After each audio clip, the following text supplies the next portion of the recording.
I am Cass Piancey, and I am joined as usual by my partner in crime, Mr. Bennett Tomlin. How are you today?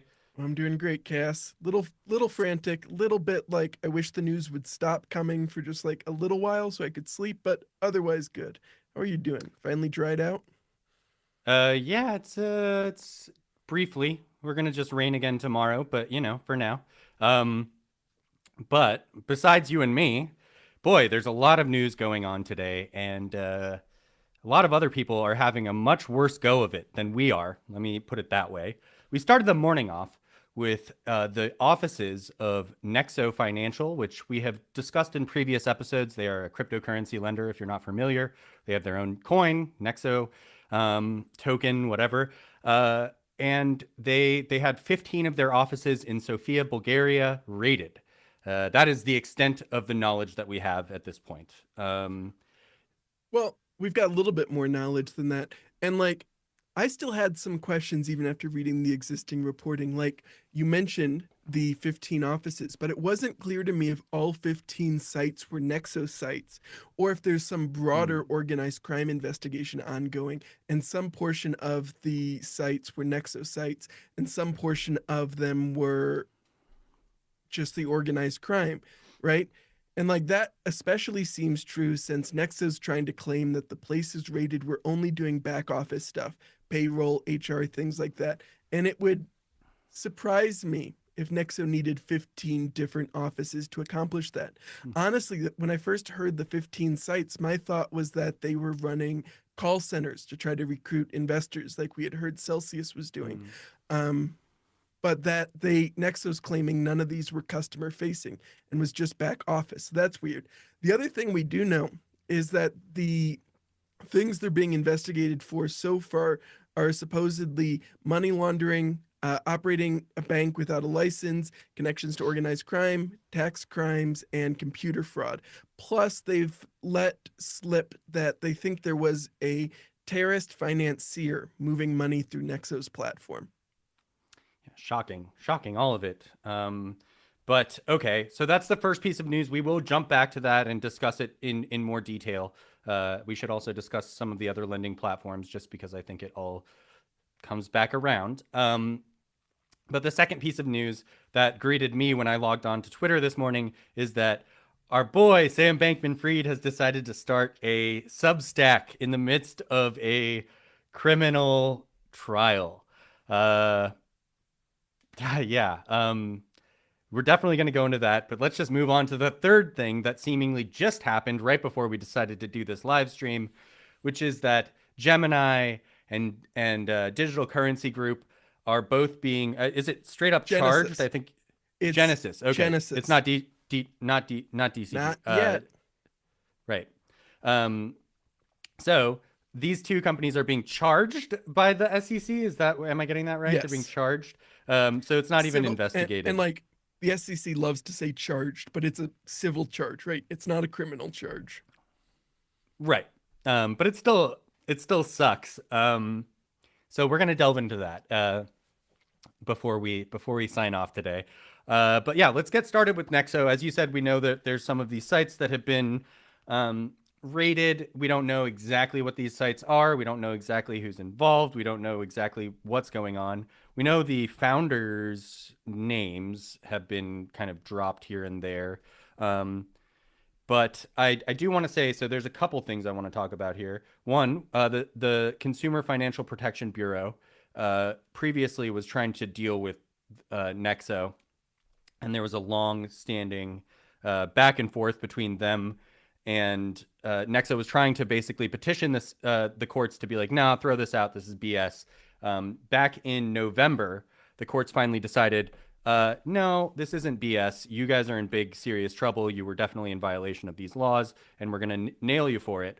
And then backtracking a little bit more, Nexo acquired a bank, Hulett Group, which is Summit National Bank in America. It is a federally chartered bank. We're talking similar to like, you know, uh, other people like purchasing, let's say, Moonstone Bank, Farmington State Bank, so purchasing these state chartered and federally chartered banks in the U.S.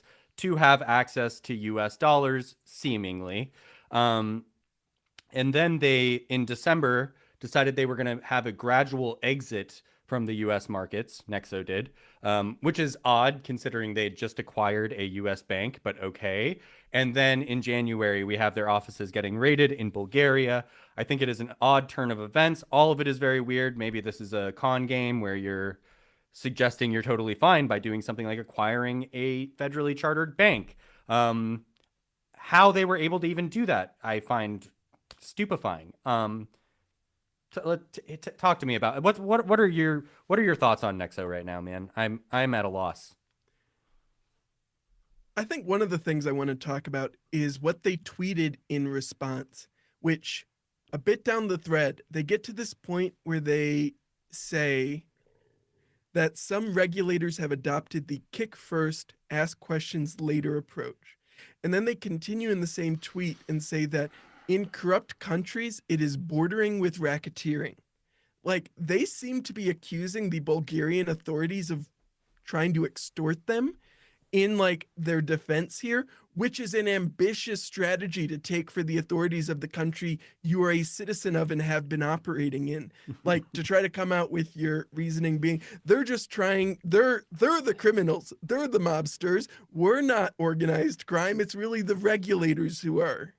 I'm not here to vouch for the Bulgarian government, by the way. I think there's probably not truth to them trying to seek out Nexo for any particular reason, but I mean, all governments are corrupt and gross, so there's probably some level of truth to those claims, but that is not a good defense strategy ever.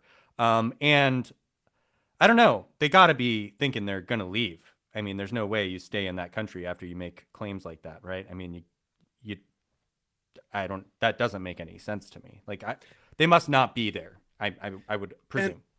And like, part of the problem here is there's still some kind of ambiguity about what they're actually kind of in trouble for, right?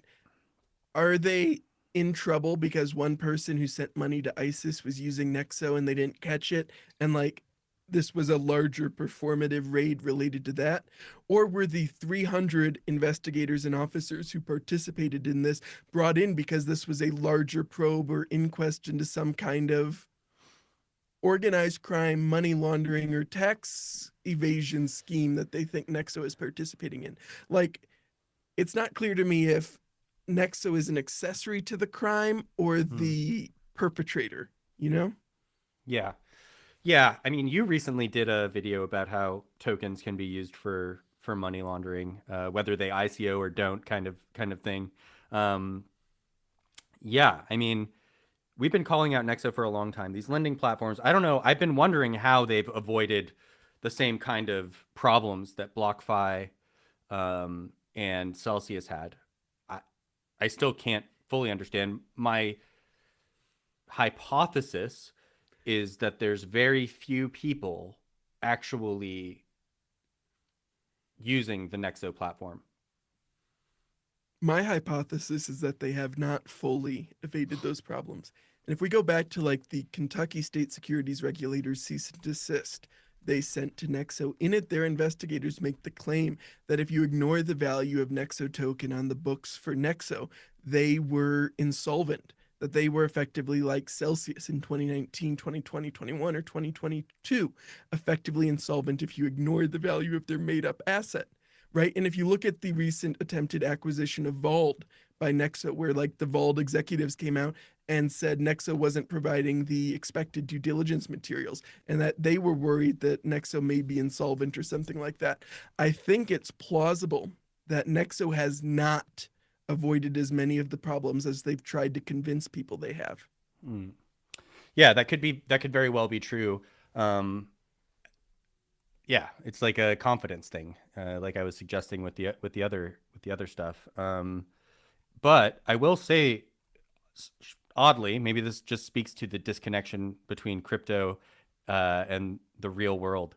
But their token hasn't like crashed on this news, which is just kind of like hard to believe. But yeah, here we are. BlockFi way dead. Oh, although now Voyager was just purchased by Binance US. That went through, I believe, right? That went through. Is it Binance US purchasing it? I thought when we talked in 2 episodes ago, we thought it was actually Binance who was providing the money for the acquisition. Well, Binance No, provided the money. it was Binance US. You're right. Okay, I got those Yeah. confused for a second. Yeah, Well, they're the it same got thing. approved. It got approved by the bankruptcy judge, which was somewhat surprising to me considering the ongoing money laundering investigations and like some of the other things we know that Binance has gotten involved in. But it seems that they were the best choice for Voyager. Possibly the only choice left. I mean, I don't even know what to say about that. But this is kind of I don't know. Are there any cryptocurrency lenders left? Sure, there's some of the smaller ones. Swand, Ledin. Oh, I think Babel eventually reopened withdrawals.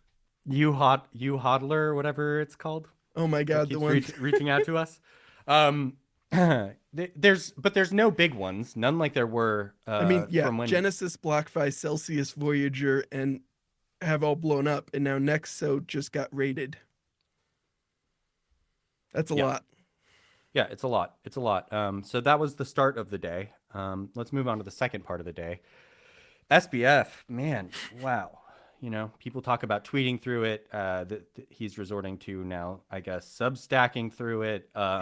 His lawyers are playing white collar defense on hard mode. Normally that's like easy mode because our prosecutors don't actually want to prosecute white collar crime.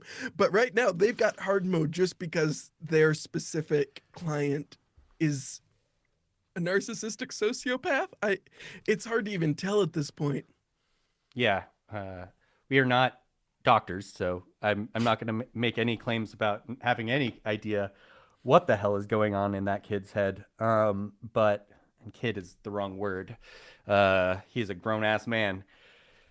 I don't know. I read that. I read so he put out a Substack article, and I will say that it more or less amounts to every defense we've heard so far in that ridiculous media blitz that he did for such a long time.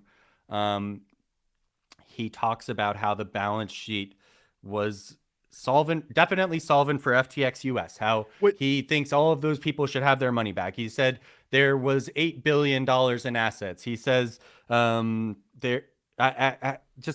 lot of the same nonsensical claims we've heard before, not taking any responsibility whatsoever. And I want to talk about some of the specific claims he made because I'm mad about them. Like you talked about the FTX US one, where he made the claim that it was always solvent. And that's a specific claim he made. But if you go back to the CFTC charges against him, they specifically make the claim that there was a shortfall detected by the executives, a shortfall for FTX US on November 7th. And that in order to fill this hole in FTX US's books, Sam Bankman-Fried personally directed Alameda Research to start selling assets and transferring the proceeds over to FTX US. Alameda Research, the only assets they had at this point were basically all purchased with FTX customer funds. FTX US was not always solvent based on the CFTC reporting, and specifically it was FTX customer assets passed through Alameda Research, which were being used to make FTX US appear solvent by the time they handed it over, right? And like this is kind of alluded to in the bankruptcy filings we've seen so far, where like John Ray is talking about how he did not think there was adequate segregation between FTX US and FTX, which is another claim that Sam Bankman-Fried made. He said that these were always segregated. And again, that's just outright not true. He's just like lying to people. And like that continues throughout this entire piece. Yeah, there was nothing of substance or value in this Substack article that he wrote. I think the reason it's getting attention and probably getting under everyone's skin is that it doesn't make sense to do this. It doesn't make sense. No criminal in their right mind is doing what he's doing. It doesn't make any sense. As everyone keeps repeating, his parents are lawyers. he's working with Ghislaine Maxwell's lawyer. Like these are serious lawyers. These aren't amateurs. This is an amateur hour. So there's no reason for him to be doing this. It is puzzling. It's odd, and I think it bothers everybody because it doesn't make any sense. So I get that. Didn't make any sense to me either. I'm sure there's more to come because it's a Substack, so he's going to keep doing this. Obviously, I think it's serious attention seeking. I think this dude is desperate to. Yeah, I think this dude is desperate for attention still. He was saying like none of his friends are answering his phone calls. Like, what do you expect, man? Nobody likes you anymore. I like, I don't know. Really odd behavior. That's all I can say about it. You can talk more about the Substack itself if you want. Yeah, nothing of value there for. Yeah, there was a lot of deceit contained within that blog post. Like the claim that FTX was fully solvent until the middle of November, which is only true if you pretend that the loans to Alameda Research with no collateral were appropriate. And only if you and like the claim that Alameda had a certain amount of value on their books is again only true if you accept his made up numbers for the value of FTT and Serum and all these other things, which was more than their market cap. And like there's more lies than that in here. Like he says that US customers were onboarded to FTX US and not FTX. The CFTC says that US persons and entities were using FTX. He includes a chart that he believes shows Alameda Research becoming less important to FTX over time. And you want to know what it shows at the beginning of FTX? Half the trades on FTX are Alameda Research. And like even just the idea that this decrease in volume from 50% of the volume to 2% of the total volume means Alameda was less important is such an absurd thing to say when they have billions of dollars in margin out from your exchange with effectively no valuable collateral. It's nonsense. It is such aggressive bullshit that it made me so angry to read. Or like his claim that I didn't steal any funds. I just got loaned billions of dollars from an entity that I knew was taking out zero collateral loans from the exchange I run. Like, Sam, maybe you don't consider that stealing, but the customers don't have their money and you got their money in a loan. So everyone else kind of feels like you stole it, Sam. And like the fucking claim that he did not control or direct Alameda Research is making me so fucking mad. We talked about in a previous video on this channel that like Alameda Research went out and purchased this Australian over-the-counter trading desk called Hivex because it had access to Australian banking rails like Goldfield's Money. And Sam Bankman-Fried was a director of this desk once they took it over that was owned by Alameda Research that was being used to bank FTX. He was involved in all of this. The CFTC, the SEC, and the DOJ all agree he was directing actions at Alameda Research after he supposedly had no involvement. This entire Substack is just such brazen lies. It's like he's still convinced it's November 9th and people are questioning him but don't yet know how much he's lied about. But people do know. Yeah, I mean, that's my point is we should probably not pay any more attention to his Substack because it's going to be more of the same. And it's going to be no data to actually back up any of these absurd claims that he's making. Blaming the liquidators, blaming John Ray for not giving him access to the data, suggesting if this had happened or this had happened or this had happened, it would be better. And I know better. Bro, no, you do not. You definitely don't. Like, let it go. Please let it go. So we're going to let it go. I don't want to ever talk about his Substack ever again. We're not going to link to that either. I don't want to link to that bullshit. No more views for Sam Bankman-Fried. Last thing that we need to talk about here today. I mean, I hope the last thing that we need, hopefully nothing is breaking right now. Oh man, this Gemini DCG grayscale Genesis, like this whole thing is such a disaster. It's really funny in the sense that it's a bunch of billionaires slapping, fighting, like just, yeah, I don't know, acting insane publicly, openly, and loudly. This started, it started a while ago. This is the Gemini Earn product, which we'll get into what happened today in a second here. But basically, I want to just go through the backstory here. Gemini Earn was this product that Gemini was offering that was offering much better rates than your savings account or whatever. And people were utilizing it to get great interest rates. That sounds a lot like a security, and that is going to be something that comes up here shortly. But regardless, they were utilizing Genesis to fund this this Earn product, and they had basically handed $900 million to Genesis, and now they can't get it back. Now they can't get their money back, and they can't get anything for their customers, and they're saying it's all Barry's fault, and what a jerk Barry is. And they wrote an open letter on Twitter saying, hey man, we can't reach you, you're a jerk, you better talk to us. And I guess he didn't. So they wrote a second open letter and they said, hey, we're more mad now. We're more upset. I'm angrier this time. That didn't seem to work either. Kind of made fools of everyone. Barry looked just as bad.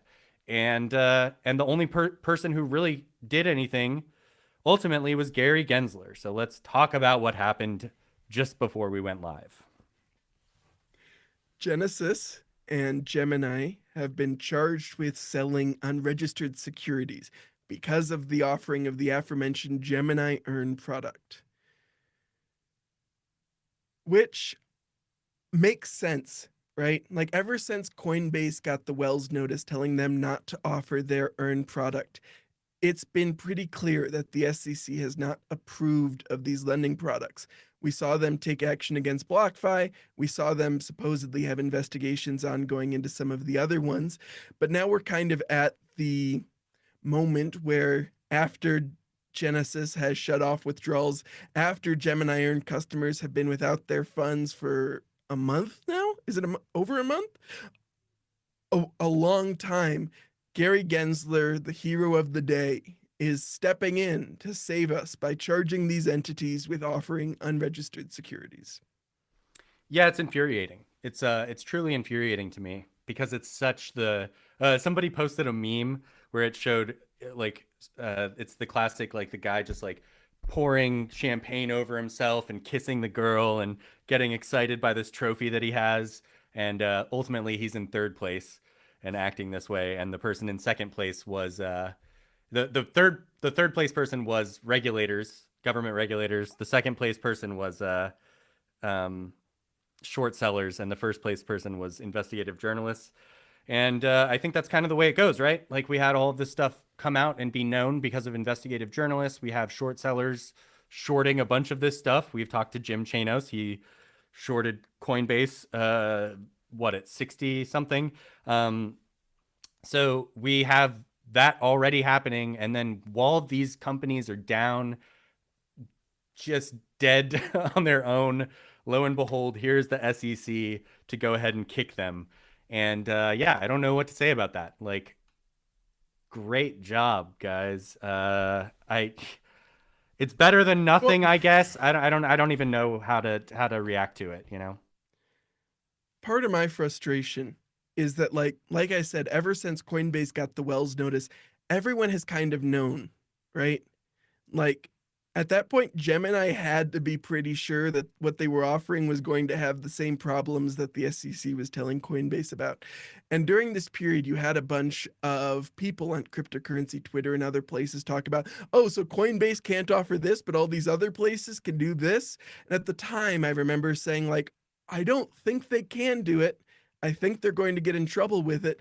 But like the byproduct of the SEC's general posture and the political will that supports it is they are not really super willing to do much until these things no longer work. So Genesis failed because they were offering a bunch of overly risky loans to cryptocurrency speculators. And because of that, Gemini customers got blown up. And so now the SEC feels like it's okay for them to step in. obviously, ideally, once the SEC was willing to say, like, this is not okay to Coinbase, they should have been more proactive in trying to do something about the existing products out there that were clearly the same. But, like, Yeah, the yeah. Winklevi twins have also spent their entire time running this exchange trying to pretend that they are somehow the most legitimate, while manipulating the volume on their exchange for the options product that they have tied to it, right? That's what the CFTC settlement just found. And then just taking almost $1 billion in your customer funds, handing it to Genesis and saying, good luck, and continuing that after you see your competitor get in trouble for something that is broadly the same idea. You're just like, yeah, this is a thing we should definitely keep doing. It feels good to me. Like, there's so many fucking idiots in this story. Well, and the Washington, I think it was the Washington Post did an article on the Winklevi, and it was such a weird article to me. Not criticizing it, but it just was so odd to me because one of the things that it said was specifically their net worth, which they claimed was $6 billion. How that's provable, I have no idea, but okay. So they have a $6 billion net worth, and the suggestion was that they could use their personal wealth to backstop Gemini. And I was just like, I'm sorry, in what reality is that ever going to happen? Like, I mean, they're not going to do that. I can promise you. They are not going to use their personal funds to help their customers get their money back. I can almost promise it 100%. There's no way. That is not how business works. Like, it's not.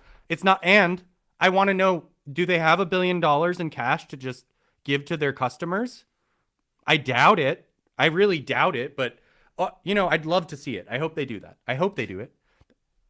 I mean, they were willing to use their personal wealth to again manipulate the volume on their exchange. Sorry, I don't mean them. I mean the incredibly Bitcoin wealthy, unnamed Individual 1 and Individual 2, who are executives of Gemini, who weren't named in the CFTC settlement. Whichever those executives were willing to use their personal wealth to try to manipulate the volume.